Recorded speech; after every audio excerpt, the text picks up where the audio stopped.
Okay, magandang gabi mga kachamba. So ito, marami nag-aabang. Kia Pride, bolt on. So, Kia Pride to, medyo upgraded lang to. Kasi yung before nagawa ko, maliit lang yung motor. So, pang multicab talaga ang nagkakasya sa Kia Pride. Pero this time, sinubukan natin gumamit nung malaki-laki na from Wagon R.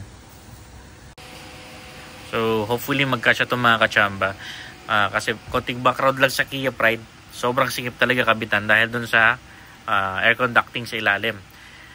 And yung ilalim mismo ng dashboard ng Kia Pride talagang masikip na.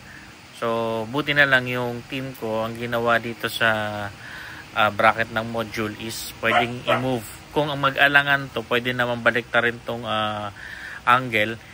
So para itong module medyo magpunta dito sa front, umusog dito. So pwede rin naman gawin yun.